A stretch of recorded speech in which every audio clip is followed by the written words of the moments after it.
Oh, hello, welcome. I am Catfish Franklin, and this is Catfish Corner, where this corner I'm sitting in right here. And today's story is called The Twice Hanged Man. That's right, The Twice Hanged Man. But before I get to that, I would like to thank you for stopping by here on YouTube, and I would like to thank my members over there on Patreon. Thank you, folks. And if you want to support me, you can, of course, subscribe, like. Please share this with anyone that you think might like it. And if you want to go further with Patreon or to donate, I've got links in the description below. Now, let's get back to this story, The Twice Hanged Man. Now, I got to admit, this one is one of those articles where it feels like just a sighting of Stack Lee. It doesn't really have anything to do with him, yet he pops up in this article, bizarrely. And this article is just so strange and fascinating that I thought it would still be good to put here on the channel for you folks. But since it doesn't really have anything to do with Stack Lee, I'm not really going to dig into it or anything like that. I'm just going to read through it because it's a good story, and see if you can notice the part with Stack Lee. It's kind of long, but it's not that long. But so I'm just going to read through it. So there is a little bit of old-timey racist language, and well, it's about a hanging. So there's topics of murder, capital punishment, and suicide all in this article. So if that's, well, you know what you need to do, armed with that information. So why don't we just get into it here and read the story of the Twice Hanged Man. This is February 20th, 1896, from the St. Louis Post-Dispatch. Oh, and one more thing. There is some, well, they're not photos, drawings that were in the newspaper that I'm going to put at the end of the video. There's, I think there's 4 of them, and they're kind of interesting. So I'll put those at the end. All right. Horrible work at Fitzgerald's execution. The rope broke, and the condemned man fell to the ground. With the rope around his neck, he was carried into the morgue. Doctors worked over him for an hour, and he was revived and executed at 11:02. To the public, in a few hours I shall be dead. I die protesting my innocence. I am not guilty of murder. God knows I am not. But I forgive everyone and hope to meet all my relatives and friends beyond the grave. James Fitzgerald.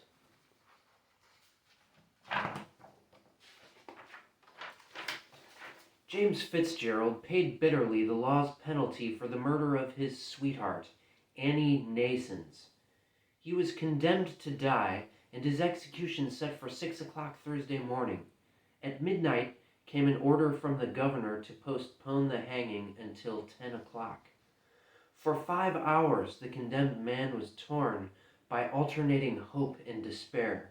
At 9:45 o'clock, word came from the governor refusing to interfere and ordering the sheriff to do his duty. Fitzgerald's last hope was dead, but he was glad in a way, for he vainly thought as he walked out onto the gallows that the agony of suspense would be quickly ended. And this was his last and bitterest disappointment. The black cap was put on, the noose adjusted. The trap was sprung, and Fitzgerald dropped down, but not to eternity. The rope broke. The cringing noise as the platform gave way and the rigid body shot through was followed, not by the thud so well known by those familiar with hangings. Instead, there was a terrible rending sound as the thick hemp strained and snapped. Then came the awful jolt as the pinioned body struck the wooden platform 8 feet below. A cry of horror went up from the crowd about the gallows as the body of the law's victim fell sprawling, struggling, and strangling among the doctors below the gallows. The horror-stricken doctors picked the man up and stood him on his feet. "Loosen this rope, for God's sake, I'm choking," he gasped. Bound hand and foot, and with the black cap still drawn tightly over his head, he was carried into the morgue and laid on a slab. His body twitched convulsively, and he trembled in every limb. It was intensely cold in the death house, and as the condemned man was lightly clad, the rigorous air added to his sufferings. When put on the slab, Father McAirlane said, "James, are you suffering?"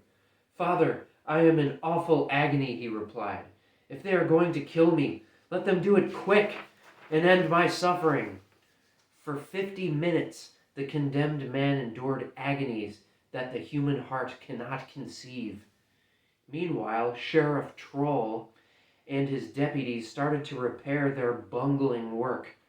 Outside in the jail yard, an angry, horror-stricken crowd watched their excited struggles. From pity for the dying man, their expression turned to intense disgust as the horror of the situation dawned on them. Then angry murmurs arose, and imprecations were hurled at the men on the scaffold. As a measure of safety, a detail of police was sent into the jail yard. The death warrant read that Fitzgerald should die between 6 and 11 o'clock, and in the hurry to get within the letter of the law, many saw a chance for a repetition of the brutal botch. At 10:57, the new rope was procured. Quickly, it was strung over the gallows tree, and the hangman's noose again dangled for its victim. The trap was set, and Sheriff Troll sent word to the group of watchers about the victim in the dead house.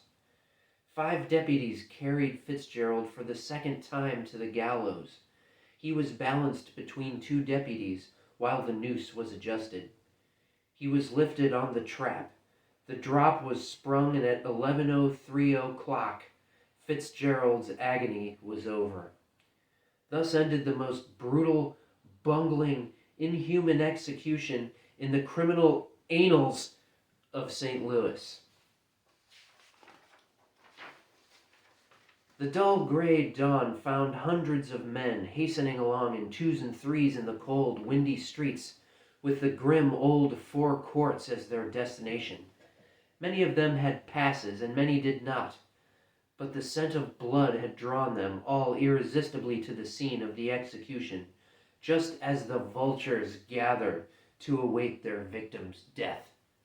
The dingy, half-lighted corridors of the building were crowded with shivering men, half angry when they learned that the governor had delayed the execution, and yet many of them really glad in their hearts that there was still some hope for the condemned man.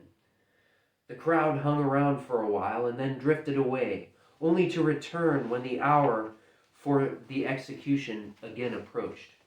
It had been arranged to keep them out of the 4 courts during the early morning, but the enforcement of this rule was impossible later, owing to the transaction of the regular criminal business in the courts and other departments.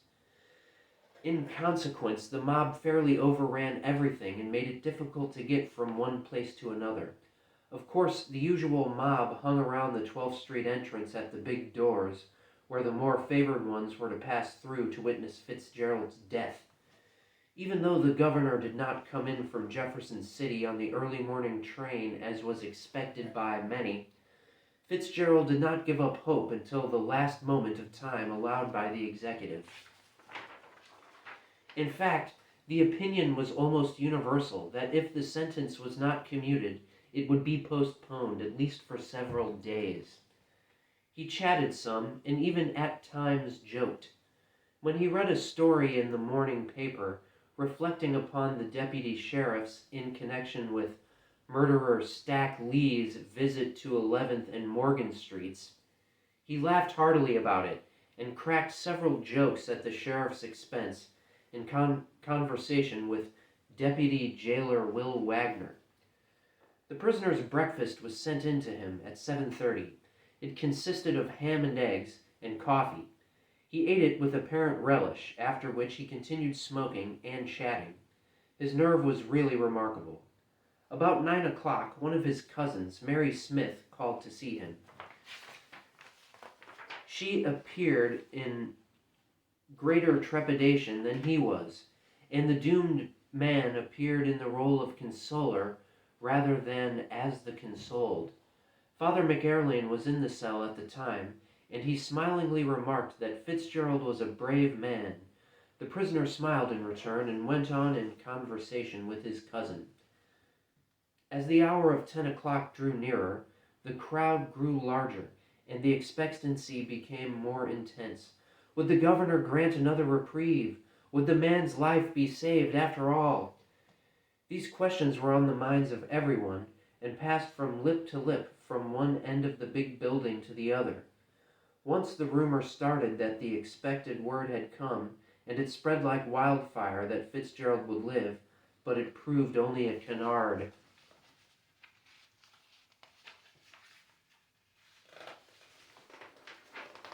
At 9:45, a messenger boy forced his way through the crowd without the building and in the corridors. The jostling crowd made way for him. "A telegram for the sheriff," ran the cry through the crowd that knew it meant life or death to the condemned man. Sheriff Troll within the cage tore open the envelope. The telegram read, "February 20th, 9:40 a.m. Henry Troll, Sheriff. I decline to further interfere in the case of James Fitzgerald. You can, therefore, only discharge your duty. W. J. Stone, Governor."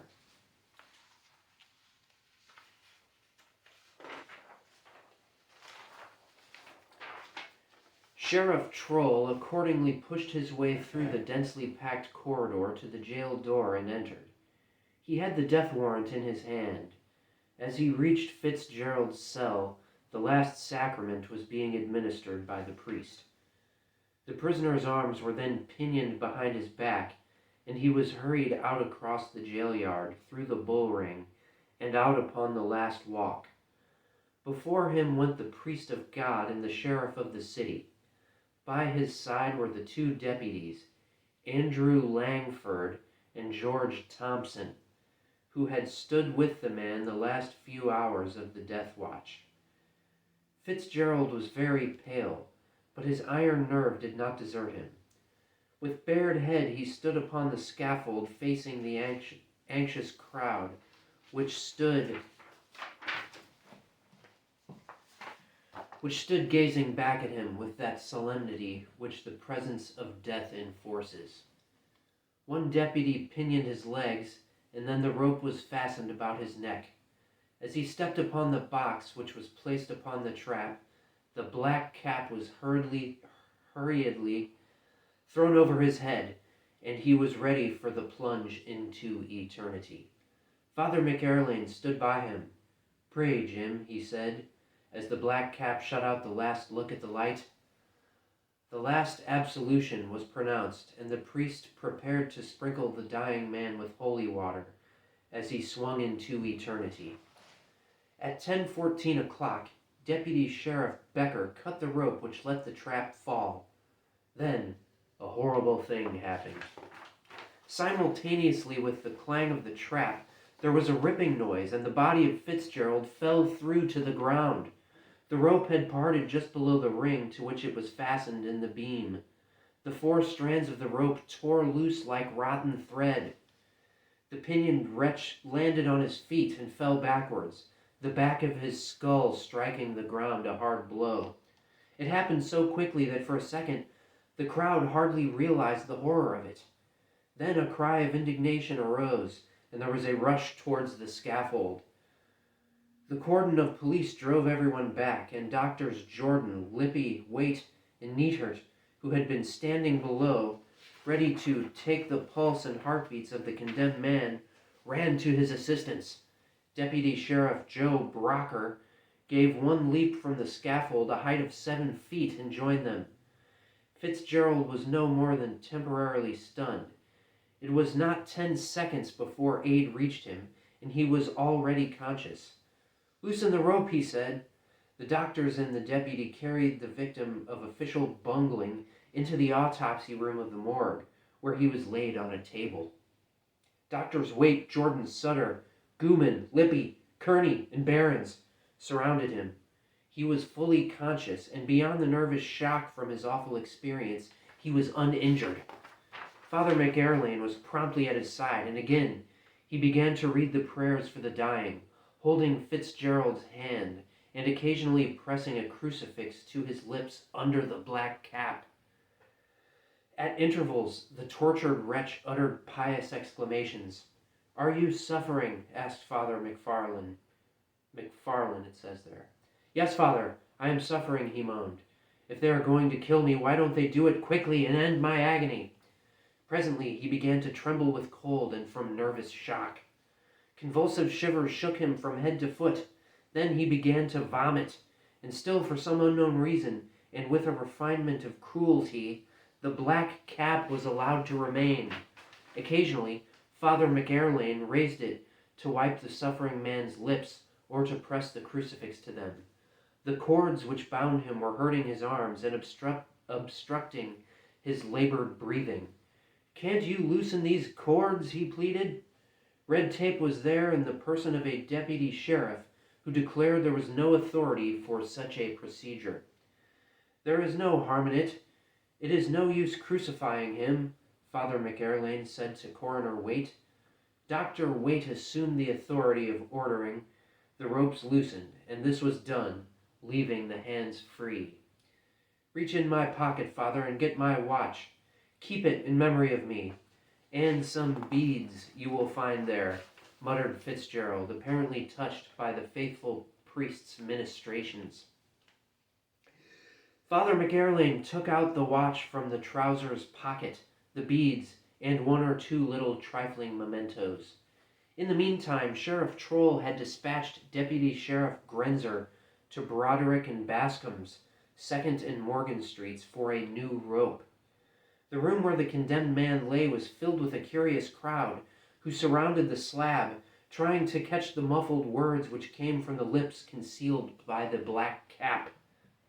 Indignant criticisms of the bungling were heard on all sides, and the personal appearance of the victim did not tend to soften these. The sheriff is allowed $50 for the expense of an execution. It has been customary with all of Sheriff Troll's predecessors, and with sheriffs everywhere and always, to give the condemned everything he wants in his last days, and invariably to supply him with a decent suit of clothes, regardless of whether the cost exceeds the appropriation. Fitzgerald was arrayed in the shabby, worn, dirty clothes he has worn in jail. He had on a coat and vest of black diagonal, badly frayed, a pair of dirty, light-striped trousers. His feet were encased in tan slippers, and he was not even given a clean pair of socks. Those he wore were white once, which only served to emphasize their dirty condition. While the poor wretch lay there shivering, a reporter suggested to Coroner Wait that he be moved into an adjoining room where there was a fire. Dr. Wait said he was shivering more from nervous shock than cold, and that a cold room was probably best for him. His condition was ameliorated slightly by closing the door, and then Dr. Jordan went out to his buggy and returned with a heavy fur lap robe which he spread over the man. All this time the rope around his neck, although loosened, was allowed to remain, in spite of the repeated requests of pitying spectators for its removal. After a long time, red tape relented sufficiently to authorize the removal of the rope. There was only a slight abrasion of the skin, showing that the rope was utterly rotten. It had parted without sufficient strain to leave a mark on the neck. The cap was never removed. At times, Fitzgerald asked for a drink of water, and the cap was raised to place a glass to his lips. Requests to remove the cap went unheeded, although no good reason could be given for the refusal. Meanwhile, Sheriff Troll went about lamenting his hard luck. His hard luck, not the hard luck and torture Fitzgerald was enduring through the carelessness of himself or his subordinates. At 10:40 o'clock, Sheriff Troll concluded to take legal advice as to the legality of hanging Fitzgerald after 11 o'clock, the legal hour being from 6 to 11. He sent Alderman Becker off post-haste in search of attorney Schnurmacher. At 10:53 o'clock, in rushed Deputy Sheriff Grenzer with a new rope, and the shivering wretch on the slab, who had been dropped from the scaffold once, was hastily prepared for the second ordeal. He was pinioned again, and 4 deputies carried him out and up the steps to the gallows. It was 11:03 when, for the second time, the procession mounted the scaffold. There was little delay. The rope was hastily adjusted, and Deputy Sheriff Becker cut the rope of the trap. The platform parted, and Fitzgerald's body shot down, this time to death. The drop was fully 6 1/2 feet.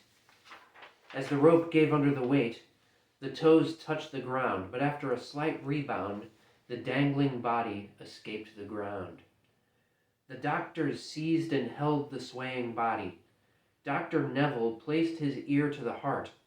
Doctors Lippy, Lloyd, Jordan, Sutter, and Neatert surrounded the body, feeling and timing the pulse. Although the neck was broken, the body was remarkably tenacious of life. 10 minutes from the time the drop fell, the heart was still perceptibly beating. The crowd stood around determined to see the last of the spectacle provided by the law for their entertainment.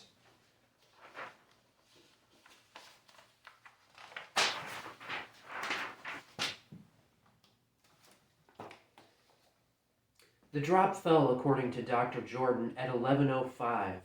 It was 11:16 1/2 before the heart had ceased to beat. If James Fitzgerald killed Annie Nasons, she was certainly avenged. He gave not 1 life, but 2 for hers. The horrors of death were met and passed when the drop fell. What mental tortures the miserable wretch endured while awaiting what was to him a second death, no tongue can tell. If ever a man paid the penalty for a crime, that man did, said Dr. Jordan, as he replaced his watch, took his hand from the wrist of the dangling body, and officially pronounced the law's victim dead. Sheriff Troll, in answer to questions of a Post-Dispatch reporter, said, "The rope was a brand new 4-ply hemp rope. It was made by Broderick and Bascom, who furnished the ropes for all the executions in Missouri. I cannot account for it breaking." "Was it thoroughly tested?" asked the reporter. "Yes, it was soaked and stretched, and 2 of my deputies put their full weight on it." It is needless to state that the gradual strain of the combined weight of 2 men was nothing like that caused by the dead weight of 1 man falling from a 6-foot drop, but that was all the testing the rope received, and that it was wholly inadequate was proved by the tragic sequel. City Undertaker Jake Schumacher told the sheriff the rope had undoubtedly been cut. Mr. Troll denied this and said it had been in his charge all the time, and that it should have stood a tension of 3,000 pounds. What it should have stood and what it did stand are 2 different things. But Sheriff Troll was unable to see that any blame attached to him or his deputies. He would not concede that any precautions might have been taken that were not taken. He insisted that the accident was one of those unexplainable things that would happen in spite of all precautions. He was not heard to utter 1 word of censure on his subordinates, or a word of pity for the unfortunate victim. Only he reiterated that the sheriff was playing in hard luck. The autopsy was performed by Dr. H.L. Neatert, the regular autopsy physician, assisted by Dr. E.J. Neville. It developed that the man's neck was broken. The body will be left at the morgue until the relatives call for it. If they fail to do so, it will be turned over by the city authorities to the anatomical board. Coroner Wait and morgue keeper Fred Mack were besieged by a lot of morbid cranks for a piece of the broken rope as a memento of the tragedy. One man even wanted the whole rope. All such requests were refused by the coroner on the ground that, owing to the bungle, legal complications might arise, and he wished to preserve the rope in its entirety, just as it came from the unfortunate man's neck. The rotten rope, which was responsible for the frightful accident, was one which had been purchased for the hanging of Henze and Kaiser. Another rope had been obtained at that time, one for each man. When Governor Stone commuted their sentences to life imprisonment, Sheriff Troll sold one of the ropes to the sheriff of the county, having in charge of the execution of Pacer Smith, and the wife killer was hanged with it. The other one was kept for an emergency. That it was not tested properly is due to the fact that Sheriff Troll and his deputies have had no experience in such matters. Up to 3 years ago, a man named Bob Humphrey had charge of this detail. He prepared the rope for all hangings and saw that it was properly tested.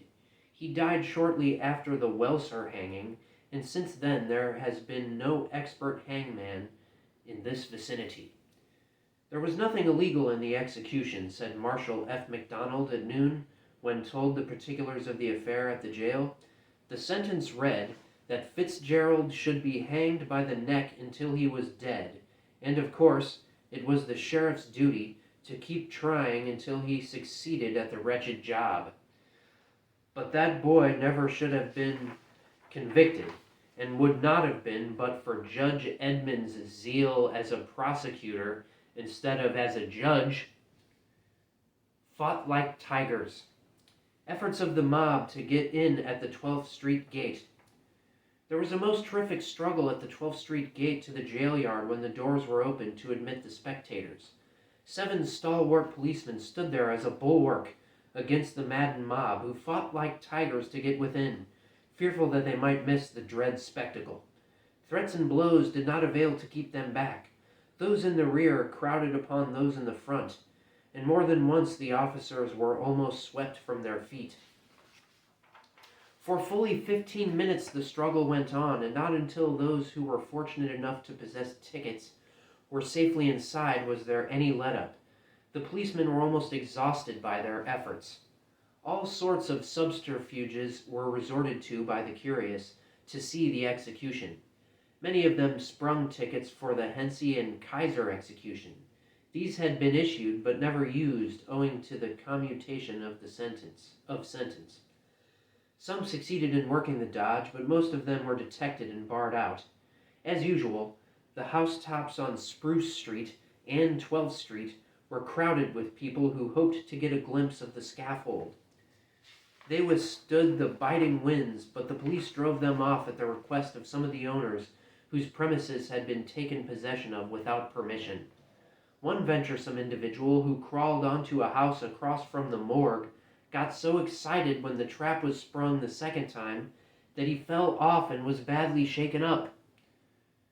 His last night on earth.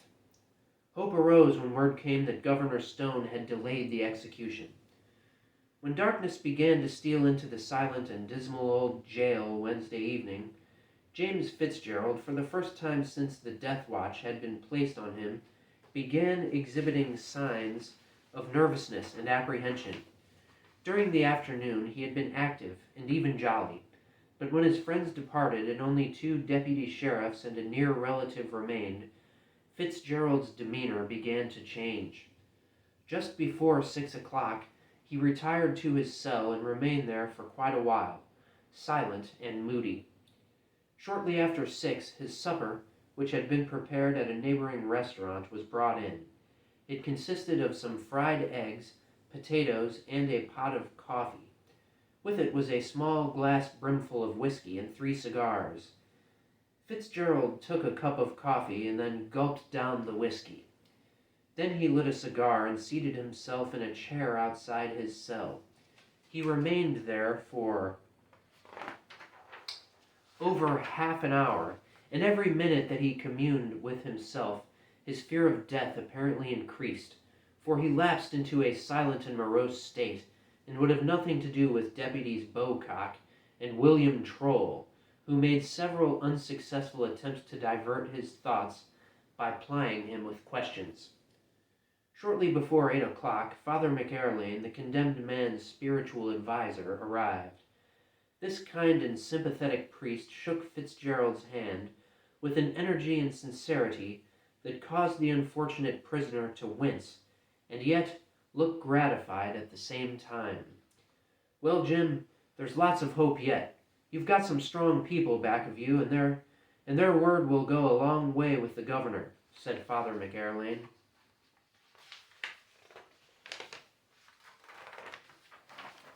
"I thank you from the bottom of my heart for those words, Father," replied Fitzgerald huskily, "knowing who utters them, and that he is not trying to instill a false hope into my breast. I feel a great deal easier in mind." This was spoken rapidly, and was a courteous reply to the priest's words of consolation. Fitzgerald and his spiritual adviser walked up and down the bullpen, conversing together. Towards 9 o'clock, Fitzgerald's friends began calling on him. They came in bunches of 3 or 5, and after greetings and consolations, occupying not more than 5 minutes, departed. Shortly after 9 o'clock, Patrick Tolan, a relative of Fitzgerald's, who had been to Sullivan, Missouri, and conversed with the parents of Annie Nasons, the murdered girl, called. He had secured an affidavit from the parents stating that Annie Nasons had threatened suicide and declaring their belief that Fitzgerald is not guilty of the murder. "This affidavit goes before Governor Stone tonight, Jim," said Tolan. "I am almost positive that it will convince him of your innocence. So you see, old boy, there is plenty of light ahead." Tolan remained with the doomed man until quite late. About 11 o'clock, Fitzgerald received news that almost made him shout with joy. His attorney, Marshal MacDonald, called on him with a telegram from Governor Stone. It said, "Have wired sheriff to postpone the execution until 6 o'clock Thursday morning." Mr. MacDonald seemed to be anything but hopeful. He stood gazing at his client for several minutes after he had shown him the telegram. Then he held out his hand and said, "Jim, I'll bid you goodbye. I've done all I could for you." About midnight, Sheriff Troll received a telegram from Governor Stone corroborating the contents of Mr. MacDonald's message. After reading the dispatch, Captain Troll expressed himself freely. "This means a commutation," he said. "I don't believe that the man will ever hang now. At any rate, he will certainly be respited. It would be a cruelty to hang Fitzgerald tomorrow after prolonging his life for this short space of time." Shortly after midnight, Fitzgerald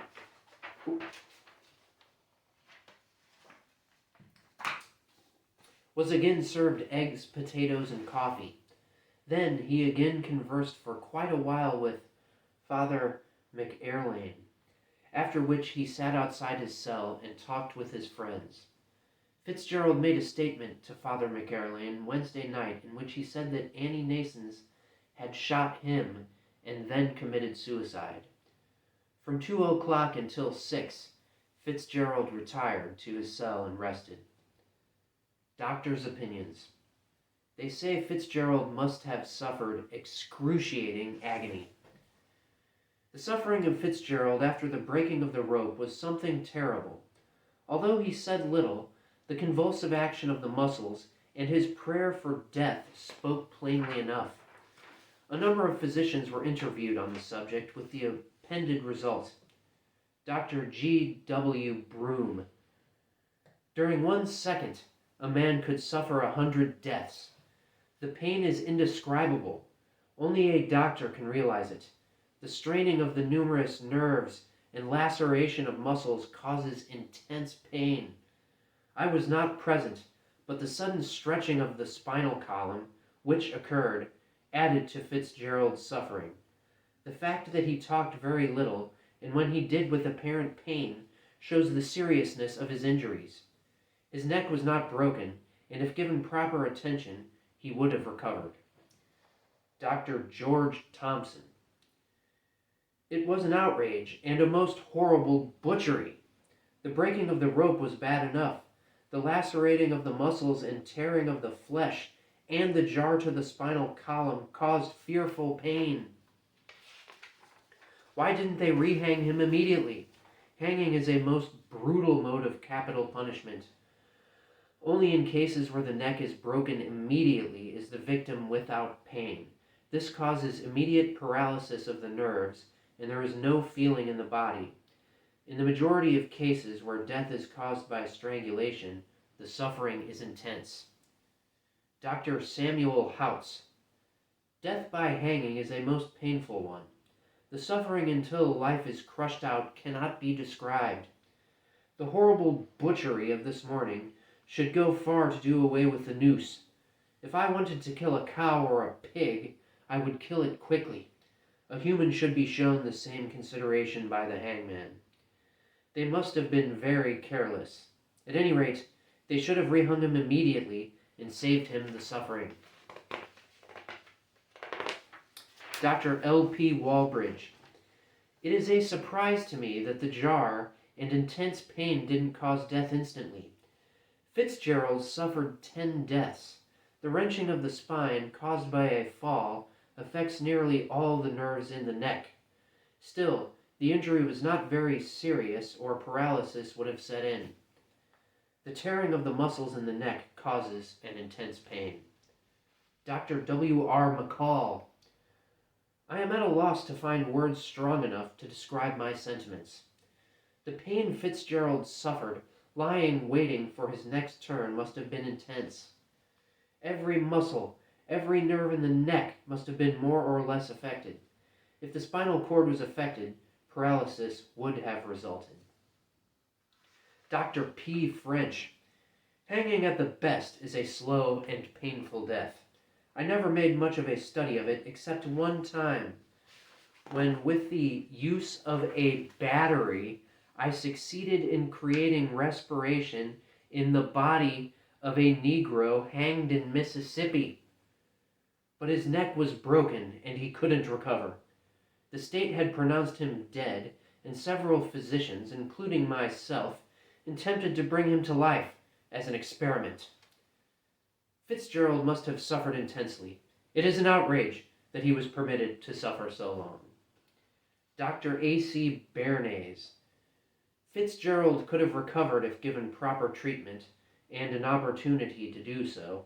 The injuries from the fall were painful, but not fatal. Hanging is not a certainty. Story of the crime. How Fitzgerald was convicted of slaying Annie Nasons.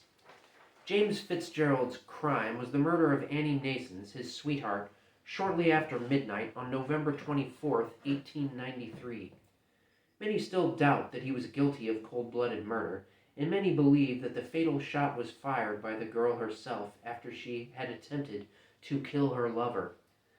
Fitzgerald and Annie Nasons had both been pupils at the DePere School. She lived at 6302 South 12th Street, and Fitzgerald at 6204 Michigan Avenue. The friendship formed at school became love, and Fitzgerald grew to be a constant visitor at the Nasons' house. She was 18, and Fitzgerald 26 years old. Fitzgerald was a molder, but for a short time before the tragedy was a conductor on the Southern Electric Railway. The girl's parents objected to Fitzgerald's attentions. They thought him a ne'er-do-well. Annie Nasons felt that she had always been mistreated. She was of peculiar temperament, strangely sensitive. She decided to free herself from restraint and became a servant in the family of Emile Albin, saloon keeper at the southwest corner of Broadway and Quincy Street. Over the saloon, Albin's family lived. Annie Nasons slept at the house. Fitzgerald used to visit her there regularly. One day the girl's mistress found a loaded revolver in the bureau in Annie's room and told her she would have to take it away. On November 23rd, 1893, Fitzgerald called on the girl early in the evening, as had been his wont. About 9 o'clock, the Albin family retired. Annie remained with her lover. At 12:45 o'clock, Fitzgerald rushed into the Carondelet police station with a revolver in his hand and blood on his cap. As he burst through the door, he shouted, "We've been shot!" When asked who had been shot, he replied that someone had shot him and his sweetheart while they were talking on a porch at Broadway and Quincy Street. Blood was streaming from Fitzgerald's head, and an examination disclosed a 2.5-inch scalp wound extending from the top of the right ear to the top of the head.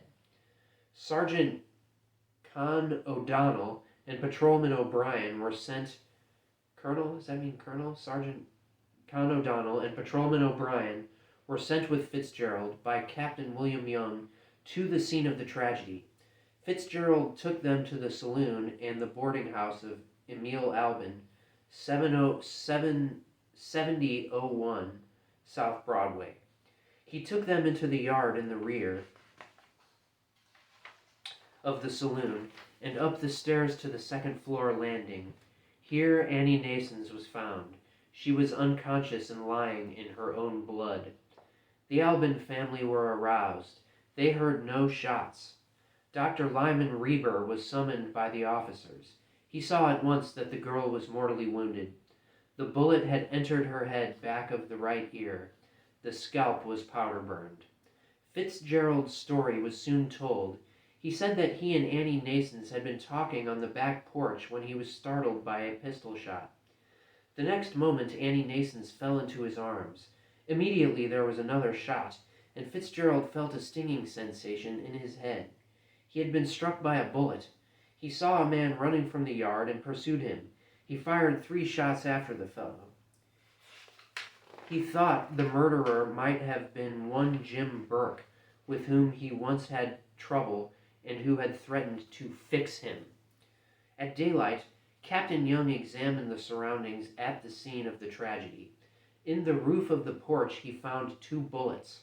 One was in such a position that it was evidently that which had pierced Fitzgerald's cap, inflicting the scalp wound. The other was at a point in the ceiling where it would have first had to penetrate a large pillar of the porch had it been fired from the yard, as Fitzgerald had represented.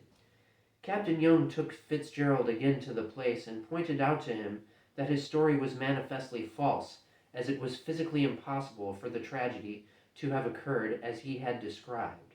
Fitzgerald still denied having shot the woman, and then himself, and stuck to his story. Then he was told that Annie Nasons had recovered consciousness and accused him. Fitzgerald blanched and for a moment seemed about to confess. He recovered his composure and repeated his denial. Annie Nasons died that day. She had never recovered consciousness. The bullet that caused her death was removed at the autopsy. It fitted Fitzgerald's .32 caliber revolver. Jim Burke was proved to have been far from the scene of the tragedy. After frequent continuances, Fitzgerald was finally brought to trial in the criminal court on September 24, 1894. The state's most important testimony was that sometime prior to the tragedy, he had displayed his revolver in a saloon and had said that it would be heard from. When the defense began the presentation of its case, Attorney Marshall McDonald called Chief of Detectives Desmond to testify to a statement made to him by Fitzgerald that the young woman had shot him and then herself, and that his statement that a third person had fired the shots was untrue and made to shield the girl. The testimony was ruled out on the state's objection, as was testimony that the girl had several times expressed the intention of committing suicide. On the last day of the trial, Fitzgerald was placed on the stand. He swore that on the night of the tragedy, the girl was very despondent. She spoke of her trouble with her father, and said he abused her when he was drunk, and would not speak to her when sober. She said she would never go home if it were not for her mother. Fitzgerald joked with her, he said, and tried to divert her. The conversation occurred in the kitchen. At midnight, Fitzgerald arose to go, and the girl followed him out on the porch. She asked him if he would die with her. He, jokingly, replied of course he would. He had given her his revolver a week before. As he turned to go down the stairs, the girl shot him. He was stunned, and when he revived, the young woman was lying on the porch, the revolver by her side, and a wound in her head. The jury did not believe Fitzgerald's statement and found him guilty of murder in the first degree after having deliberated all night. During the proceedings, the most striking phase of the case was the composure maintained by the defendant, even when the verdict was read. Fitzgerald was sentenced on April 8, 1895, to hang on May 13, 1895. Meanwhile, a motion for a new trial had been overruled, and a motion was made in arrest of judgment. The same day an appeal was taken to the Supreme Court, and a stay of execution granted. On December 16, 1895, the Supreme Court handed down its mandate affirming the verdict. The Supreme Court fixed the date for Fitzgerald's execution on December 31, 1895. On December 23rd, application having been made to Governor Stone for a commutation to life imprisonment, a reprieve was granted until January 27th to allow time for Governor Stone to examine into the case. A day or two before the date last mentioned, Governor Stone again granted a reprieve, setting February 19th as the day for the execution. Since then, every effort has been made by lawyer MacDonald and the friends of the Fitzgerald family to secure executive clemency. Tuesday, Attorney MacDonald was notified by Governor Stone that he would not interfere. He then abandoned all hope until Wednesday, when he was notified by P.H. Tolan that the latter had located the parents of Annie Nason after infinite trouble and had secured an important sworn statement from them. As a last hope, Mr. MacDonald telegraphed Governor Stone requesting a few hours' reprieve for Fitzgerald in order that the sworn statement could be conveyed to him. This, too, was in vain. Noble Shepherd saw it. His turn is next, and he did not relish Troll's bungling work. One of the most excited and interested spectators of Fitzgerald's execution was Noble Shepherd, who was recently convicted of the murder of Thomas Morton. In the rear of his cell is a small window overlooking the gallows. Shepherd sat in his cell, and through this window calmly watched the preparations to hang Fitzgerald. He saw the rope break when the first attempt was made to hang the condemned man, and so eager was he to see all that transpired that he remained at the window till the drop fell the second time. He was pale and trembling when a Post-Dispatch reporter passed his cell shortly after the execution. "Did I see the hanging?" repeated Shepherd sarcastically. "Well, if you want to know, ask somebody else. It's none of your funerals whether I saw the man strung up or not. I could have seen it if I wanted to, and I could have missed it, too." And with this, the convicted murderer turned on his heel and disappeared in a dark corner of his cell. Shepherd's features were ghastly. His lips trembled, and altogether he was in a state of the most abject fear. He labored under intense excitement. Shepherd is the next murderer who is to be hanged in this city. Whew! That was a long one. I'm losing my voice. And how about that crazy story? The only thing I want to point out is that it was deputies Langford and Thompson who were looking after Fitzgerald there in his cell, who just the day before the newspaper article came out about Stack Lee going to visit his dead mother. So those two guys were having a rough week. And that and our friends Sheriff Troll and Deputy Jailer Wagner, all those fellas, all involved in this. So it was a rough week for the police downtown that day. But anyway, if you stuck around this long, you are a champ. And I appreciate you. So that's going to do it for today. And, I'll see you next time.